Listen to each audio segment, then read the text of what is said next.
So I found myself in the BFA Alpha this weekend and began by running through the only Alliance zone currently available on a pre-made Retribution Paladin. I thought I'd give my initial impressions of the Alliance experience here.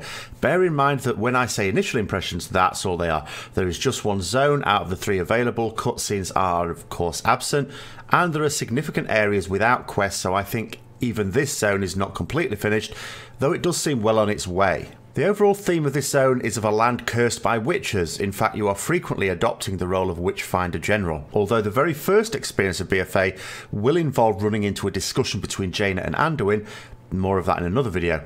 This quest is only available if you manage to get to Stormwind, and that only seems possible via a mage portal. So where we're actually starting the alpha at the moment is not where we're going to start when the expansion goes live, but that is quite normal. The first village you enter has its inhabitants frozen as if they'd been visited by a very grumpy basilisk. Your first job is to find the source of the curse and break it. The source of this particular curse appears to be a witch whom you proceed to beat to death. However, doing so doesn't help you find out how to break the curse, so I had to ask why I didn't just beat her to near death and then force her to break the curse. But this isn't the only quest where I have to question the actions of my character. The art style of this zone is very beautiful, with particular mention for the buildings. You are instantly struck by the extra detail in this expansion. In keeping with the overall Kulturas feel, anchor motifs are everywhere, including on the equipment you will gather from quests. I do have a slight query about the nature of the initial quest rewards though. For most of us, our gear will be plenty good enough to get levelling when BFA goes live, and we'll hardly need the quest rewards at all, at least until the end of levelling.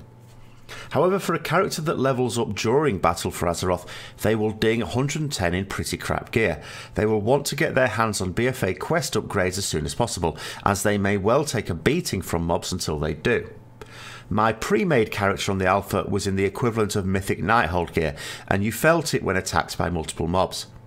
Unfortunately, there seems to be an overabundance of quest rewards for some slots and an absence of ones for others. As a result, when I'd completed all of the quests in this zone, and bear in mind that's about a third of the way through levelling, I still had 2 or 3 slots where I hadn't upgraded at all. No problem for this character, but that would mean a much slower process of getting the gear up to speed for a freshly dinged 110. But getting back onto those quests that baffled me a little, and the next round was with a pig farm.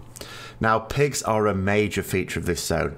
In fact, there doesn't seem to be anything else in the way of livestock at all. Most of the pigs are also fairly hostile.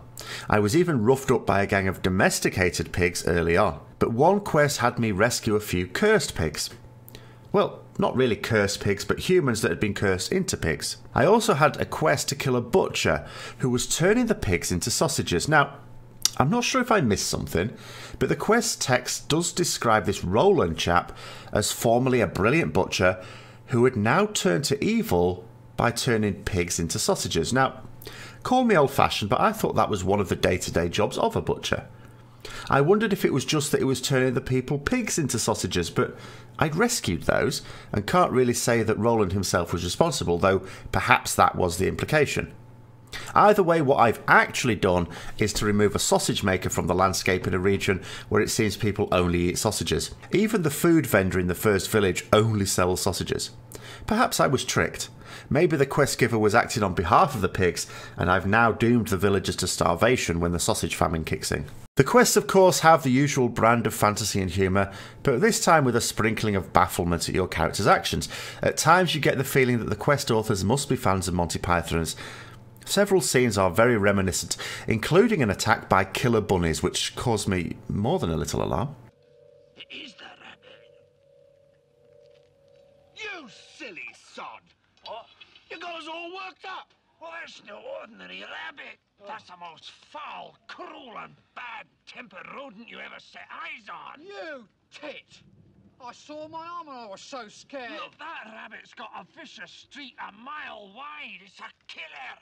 And even included a comic witch trial.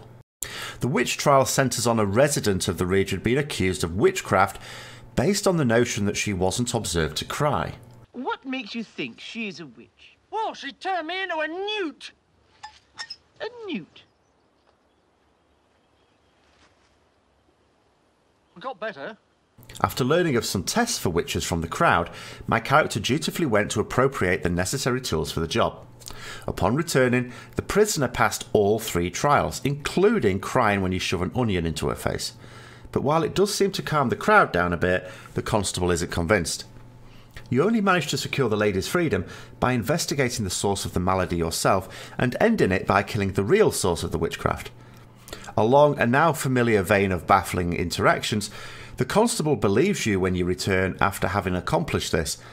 So they insist that a resident of their own region is a witch because she didn't cry when many thought she should have, but are happy to accept my good character, a complete stranger to these lands, arriving at a time to coincide with the aforementioned witchcraft, and riding into town on a giant magic chicken. There's just no understanding the inner thinkings of peasants, I suppose.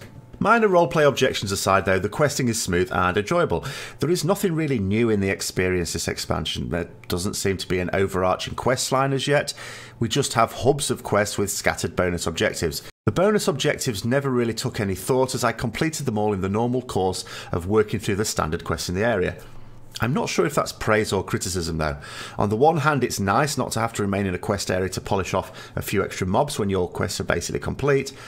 But on the other hand, it seems a little bit pointless to complete the bonuses without actually having to do anything different as if they weren't there at all. But I always find the levelling enjoyable in WoW. My only concern tends to be the modern idea that we need to basically complete all zones. Admittedly, we don't have to complete all parts of them, but at least complete the main quest lines in them. There's always the danger that I won't like a particular zone because of either the nature of the quest, the terrain, or just the overall atmosphere. This used to be fine, as you could always skip a zone or two in earlier expansions. Not so now with far fewer levelling zones. Battle for Azeroth only includes 3 levelling zones for each faction. However, I enjoyed this zone, and so hopefully my concerns won't actually realise themselves. You even get to use a blunderbuss complete with silver bullets for one quest area, and going with the naval theme again, as well as the anchor motifs everywhere, one of the flight masters turned out to be a ferryman really. So, in summary, I would say the artwork is stunning, the detail on many mobs and NPCs is well above what had come before it. In fact, many of the clothing on the Kulturans looks amazing, and it's the sort of thing where I feel I'd really like to be able to get some of this as transmog. Of course, as a paladin player, I also know that if ever this did happen, it would only be cloth or leather, so... The questing is fun, and I expect this to continue when more zones and quests are added. On the minor downside, early quests could perhaps spread the type of equipment slots covered a little better for those freshly dinged 110s I talked about, and a few quests don't really stand up to careful scrutiny when it comes to motivations. But overall, the experience has been overwhelmingly positive.